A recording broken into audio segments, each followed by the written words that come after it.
For this exercise, go ahead and open the View tab. The main component of plan production is a new term called named boundaries. When a named boundary is created, it represents a clip shape along an alignment, regardless of whether it is a plan sheet, a profile sheet, or a cross-section sheet. This process in regards to this exercise essentially replaces the plan sheet creation tool in GeoPack. We're going to create two named boundaries, or in essence, two proposed layout sheets along the referenced alignment. It is good practice to place the named boundaries in a separate DGN file, but for this exercise, we will place them within the Fundamentals Exercises DGN. First, click Fit View and change the Files option to All. Then left-click anywhere within the drawing window to update the view. Next, click Rotate View and make sure the method is set to 2 points, and then rotate the view along the referenced alignment. Now that the view is rotated, go ahead and open the Place Named Boundary tool, which is located within the Named Boundaries tools in the ribbon. Make sure the Civil Plan icon is toggled on. We will discuss the Civil Profile and Civil Cross-Section options in the Roadway Design 1 manual. Next, we will need to select the drawing seed. There are 3 seeds set up for design: Plan 20 scale, Plan 50 scale, and Plan 200 scale. For this exercise, select Plan 50 scale. Notice that several fields updated, which is dependent on how the seed has been set up. Next, notice the prompt in the lower left corner of the drawing window. Identify path element. The path element is referring to the alignment that the named boundaries will be placed along and must be selected before a station range can be applied. Zoom in and left-click on the red alignment. You'll notice the values now populate within the start and stop location fields. We could lock both the start and the stop location, which would create named boundaries along the entire alignment. However, for this exercise, key in a station range of 20 plus 00 to 40 plus 00. If you hit enter after each entry, it will lock the location.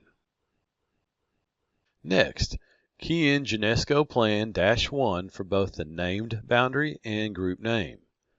These names are more relevant when organizing your named boundary creations for various alignments. There's other functionality within ORD besides plan sheet creation that can utilize the named boundaries as well. Leave the default values for length, left offset, and right offset as is, since they control the named boundary extent.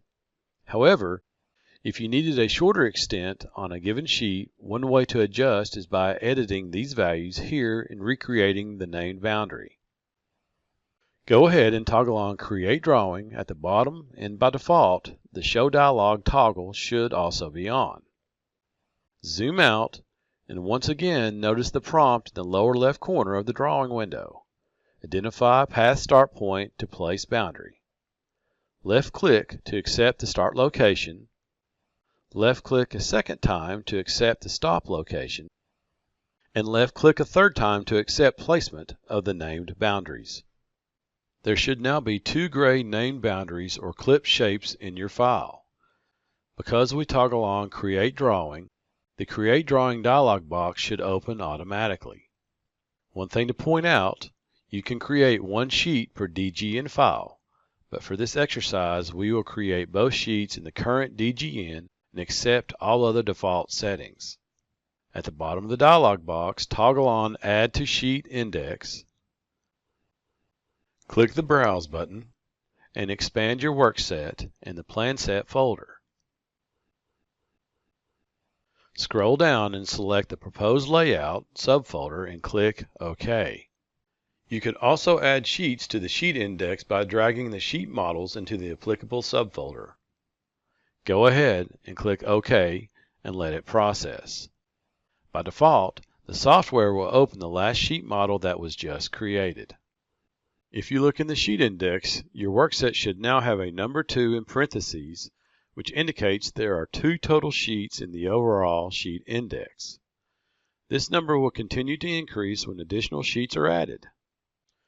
Go ahead and expand the Plan Set folder and scroll down to the Proposed Layout subfolder and expand that. Notice that the sheets have been added and you should see a 2 in parentheses. Next, zoom into the upper right corner. Notice that the type, year, project number, and sheet number automatically populated after we added the sheet to the sheet index. This is a result of filling in some of the sheet index properties earlier in the manual. We are currently working with Bentley to get the sheet number to only plot to the applicable line.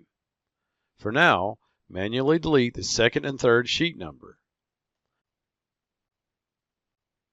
Next, we will open sheet 4B, and you can do that by either double-clicking it within the sheet index, or you can select it here and go to UNESCO Plan -1 sheet. Zoom in once again and delete the second and third sheet number. With the named boundary process, you'll notice that a drawing model is also created along with each sheet model, which is indicated by the gray icon. Next, we will place the sheet title cell in the lower right corner. First, we will need to open the Home tab and select the applicable element template, which is the Sheet Title Cell - Proposed Layout Station Scale. It is located under the Design, Annotation, All Sheets, and scroll down and select Sheet Title Cell - Proposed Layout Station Scale. Next, open the Place Active Cell tool, which is located within the Placement Tools in the ribbon. Notice that the applicable cell is already linked automatically. Make sure that the X and Y scales are both set to 1, as all cells in ORD will be placed at a 1-to-1 scale. Leave all other settings as is within the Place Active Cell dialog box. Then, left-click to snap to the blue dot in the lower right corner. We will now place the same cell on sheet 5B, so double-click on the sheet within the sheet index. The cell should still be on your cursor, so once again, left-click to snap to the blue dot, and right-click to clear the tool. By default, the blue dot should be turned on. If it wasn't, however, simply open the level display and then turn on the Design-Scratch User 1 level. The next step we need to do is fill in the data fields in the lower right corner. Go back to sheet 4B, and I'm going to turn on the data fields to make it easier to see what we need to fill in. The Plan 50 scale sheet seed is set up for 1,200 foot wide named boundaries. Since the first named boundary started at station 20 plus 00, the station range for this sheet will be 20 plus 00 to 32 plus 00 at a scale of 1 inch equals 50 feet. Sheet 5B will have a station range of 32 plus 00 to 44 plus 00 at a scale of 1 inch equals 50 feet. To fill in these data fields, you can either double-click in the area of the data field or open the Annotate tab and select Fill in Single Enter Data Field tool, which is located within the Text Tools under More. Left-click in the general area of the data field and then fill in the applicable values. Click OK, and then repeat the process for the rest of the data fields. Once you are done, go to the Home tab and open the Element Selection tool. You may have noticed that within the level display, there are new levels involving the phase stamp. All phase stamps have been embedded into the sheet seeds. And so now, once your sheets have been created, all you have to do is turn on the applicable phase stamp level. For this exercise, turn on the Design-Sheet-Stamp Preliminary Plans level, and notice that the face stamp appears.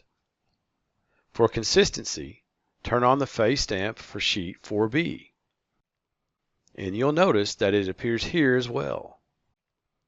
Another feature that is new to ORD is the embedded revision text. Again, you would turn on this level if you had a revision, then fill in the data fields. I will turn it off for this exercise. You'll also notice that the seal box now has its own level, in case it needs to be turned off in the future. The last thing we will examine is the match line, and you will notice that the station and sheet number automatically populated. Next, click Fit View and notice the radial named boundary. This is new in ORD and will be seen in the sheet models by default. However, the print styles have been set up so that the name boundary level does not print in the PDF. Go ahead and turn off the Design-Scratch-User1 level. And if you wanted to, you could turn off the named boundary. As you can see, it is on the Design-Sheet-Plot Shape level in the reference file. This completes the final proposed layout sheet. You could turn off the data field under View Attributes if you wanted to, but we will leave them on. Zoom into the lower left corner of the sheet and notice that the file path is linked and that the date and timestamp have been set up.